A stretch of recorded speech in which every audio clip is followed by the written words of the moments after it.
진보라는 관념은 여러분들 대학생들도 물어보면 나는 진보다 이렇게 말씀하는 분이 대단히 많을 텐데요. 진보가 뭐냐에 대해서는 사람마다 생각이 다릅니다.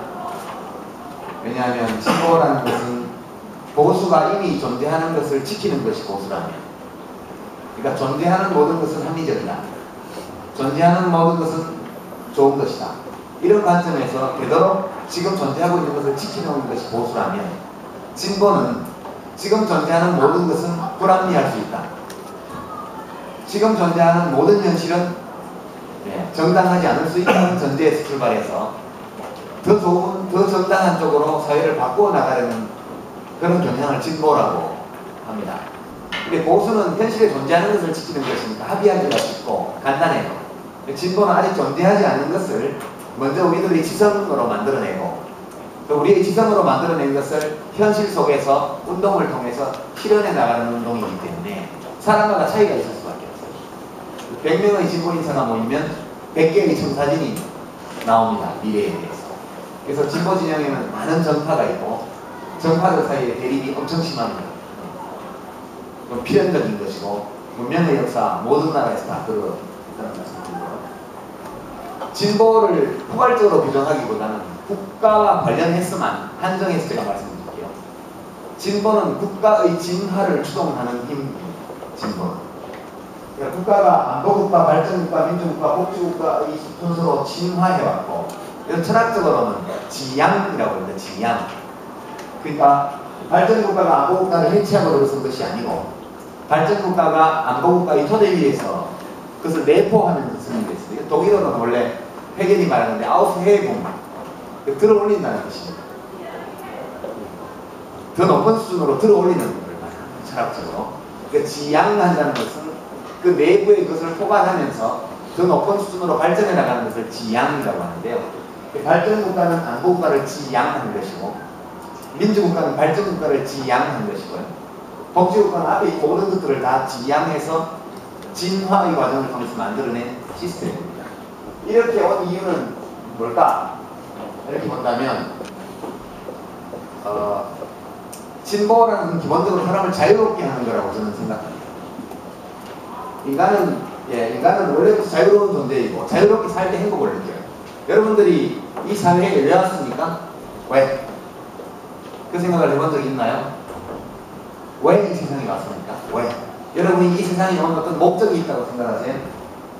그렇게 이야기하는 분들도 있죠. 어떤 절대자, 어떤 신의 어떤 섭리, 소명을 다하기 위해서 왔다. 그 생각의 자유죠. 그러니까 제 생각에는 우리 뭘 하러 이 세상에 온 건 아닌 것 같습니다. 어떤 사명을 띠고 왔다든가, 어떤 무엇인가, 어떤 위대한 무엇인가 이 도구가 되기 위해서 여기에 온 존재는 아니라는 거예요. 우리 모두는, 우리들 각자는 누군가의 도구로 쓰이기에는 너무 귀한 존재들. 우리는 그냥 이 세상에 살러 온 거죠, 살러.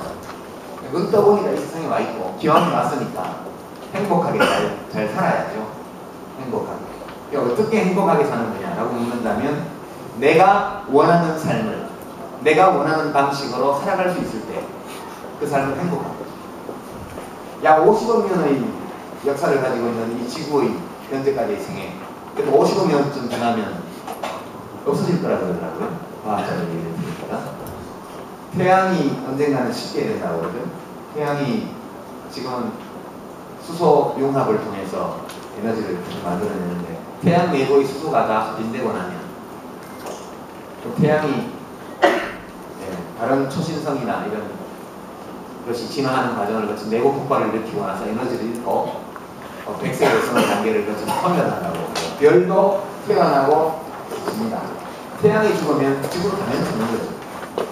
지구에 오는 에너지군이 하나도 없기 때문에. 지구는 지금 50억 년 정도 되고 한 50억 년 있으면 죽을 거라고 그러더라고요. 생물의 역사는 약 38억 년 됐다고 그러더라고요. 호모사피엔스의 역사는 길게 보는 분들은 한 400만 년, 짧게 보는 분들은 한 40만 년 정도라고 봅니다. 그 원인들까지 포함해서 이 호모사피엔스 등장 이전의 유인원기부터 따지면 한 300만 년, 긴 세월이죠. 우리가 각자 사는 시간은 되게 7, 80년. 정말 눈 깜짝할 새 우리들의 삶이 지나가는 거예요. 이 억겁의 세월이 지나가면 아무것도 남지 않습니다. 여러분들 뭐 위대한 업적을 세운 위인들의 전기가 남을 것 같습니까? 인간의 힘으로 건축한 마철로들이 남을 것 같아요? 모든 것은 다 소멸됩니다. 모든 것은 다 찰나적이고 순간적이에요. 우리가 살고 가는 이 7, 80년의 생애라는 것도 너무나 짧은 찰나적인 순간입니다. 너무나 짧은 순간이기 때문에 우리의 생명은 무엇인가의 도구로 쓰여서는 안 돼요. 그 자체로 훌륭해야지. 이 짧은 순간 살다가는 우리의 삶, 내가 원하는 삶, 내가 원하는 방식으로 내 스스로 살다 가야 그것이 좋은 거죠. 근데 우리는 자유롭게 살 수 없어요. 무엇인가가 우리를 올가매고 있죠.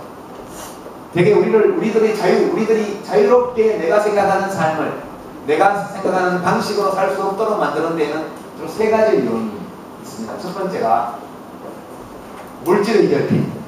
이게 심각한 겁니다. 물질이 극단적으로 결핍이 되는 자유라는 게 있을 수가 없어요.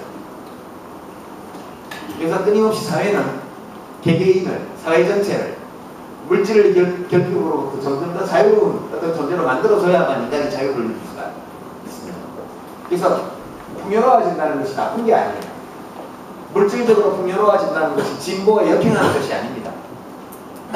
그런 풍요로움을 이루기 위한 과학기술의 발전, 발명, 이런 것은 다 좋은 것이라고 저는 생각해요.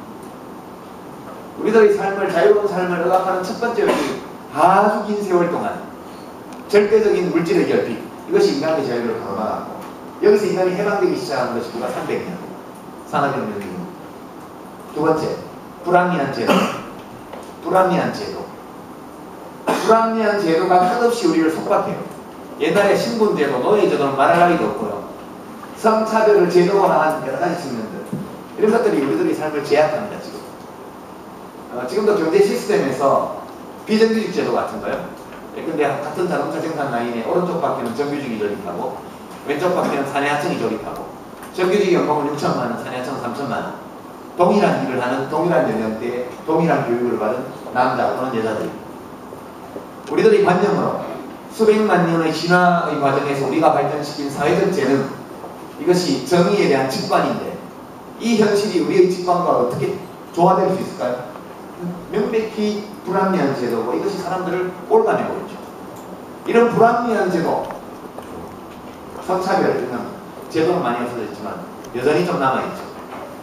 100년 전과 지금의 여성을 비교하면 너무나 큰 차이가 납니다. 이런 것들이 우리들의 자유로운 삶을 가로막고 있기 때문에 진보주의 운동이라는 늘 불합리한 제도, 인간의 자유를 가로막고 있는 불합리한 제도를 철폐하고 개조해서 사람들이 좀 자유롭고 평등하게 살 수 있는 제도로 개조해 나가는 것이거든요. 국가의 진화는 그런 과정을 통해서 이루어졌죠. 우리들의 자유로운 삶을 올가매는 또 하나의 요인이 있습니다. 이것은 관념이죠, 관념. 그릇된 관념, 낡고 그릇된 관념. 이것은 이미 제도는 사라졌지만 옛날 제도가 남긴 낡은 관념들이 여전히 살아있기 때문에 우리 자신이 우리 자신을 속박합니다. 그래서 진보주의 운동에는 정신개혁운동, 영성운동 이런 것들이 다 포함될 수 있다고 생각합니다. 사람을 관념의 지배에서 해방시키는 그런 것들. 요즘 결혼정보회사에서 성공없는 배우자의 직업 보면 공무원, 공기업 직원 이런 것이 탑에 있다고 그러더라고요. 옛날 펀드 매니저 이런 것이 유행하다가 안정성이 없다는 이유로. 그만큼 우리의 삶이 불안한 겁니다. 국가가 정년까지 보장해주는 그런 직종의 인기가 있어요. 근데 이 얘기를 하려는 건 아니고, 남편이 연봉이 3억이고 아내가 연봉이 3천이면 어떨까요? 괜찮죠? 보통.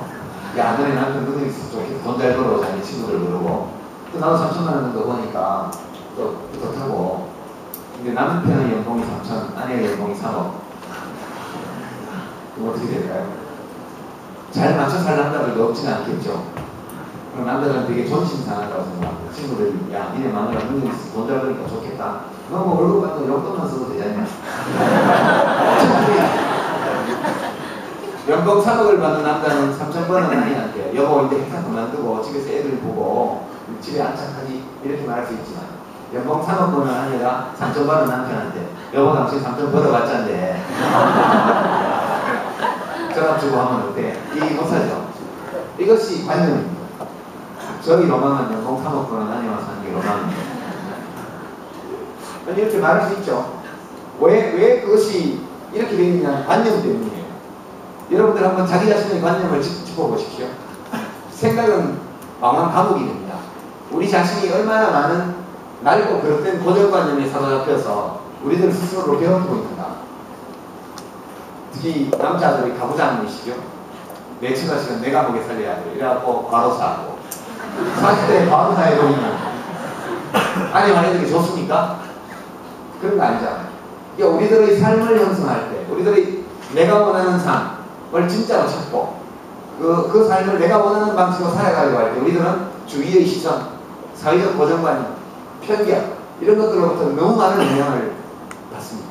그래서 가치평 판단의 무게중심을 나의 내면에 두고 누가 뭐라 그러든 내가 진정 원하는 것을 찾고 내가 진정 원하는 방식으로 살아가는 길을 발견하는 것, 이것은 낡고 그릇된 관념을 객관적으로 직시하고 그것들과 결별해 나갈 때 각 개인에게 지평이 되는 것이고 사회적으로 지평이 되는 것이고, 그래서 진보주의 운동에는 영성운동이 포함된다. 저는 그렇게 보고 있습니다. 그래서 저는 이제 당신은 사상이 뭐냐 이러면 제가 진보자유주의입니다 이렇게 얘기를 하는데요. 이 진보자유주의는 기본적으로 어떤 상태가 이상적인 상태냐 묻는다면 시민들은 자유롭게 살고 국가는 제대로 정의를 실현하는 것, 그런 겁니다. 정의는 저절로 실현되지 않기 때문에 국가가 그냥 뒷짐지고 있을 때 저절로 사람들 사이에 정의가 수립되는 게 아니기 때문에 국가는 모든 사회적 위협으로부터 시민들을 보호해야 되고 사람들 사이에 정의로운 관계가 수립될 수 있도록 적극적으로 개입해야 됩니다. 다만 그 개입의 방식이 국가가 모든 권력을 통솔하고 국가 권력을 쥔 자들이 자기의 생각에 따라서 마구잡이로 하는 것이 아니고 우리 헌법이 규정하고 있는 자유주의적 정치 질서에 따라서 평화적이고 합법적으로 그리고 결과적으로 점진적으로 이 일을 실현해 나가자. 그런 뜻에서 제가 진보자유주의라는 말을 쓰는데, 진보와 자유주의는 양립할 수 없다 이런 비판을 하시는 분도 계시지만요, 저는 양립할 수 있고 양립해왔다. 실제로 여러분들 보십시오. 실제로 민주주의가 잘 되는 나라만이 좋은 복지국가로 발전해 왔습니다. 사람들을 더욱더 풍요롭게 살 수 있도록 만들어준 사회만이 장기적으로 민주주의를 제대로 진전시킬 수 있었습니다. 그런 점을 말씀을 드리면서 포괄적으로 오늘의 결론, 국가에 대해서 여러분이 스스로 생각하십시오. 오늘날 20대들 청년들의 문제를 국가가 전혀 신경 쓰지 않는다. 이게 일반적인 평가죠. 왜 쓰지 않게 되었을까? 왜 국가라고 말하지만 실제로는 정부고 국가는 추상적인 존재죠. 이 국가 권력을 운용하는 주체는 정부입니다. 물리적 강제력, 합법적 강제력을 가지고.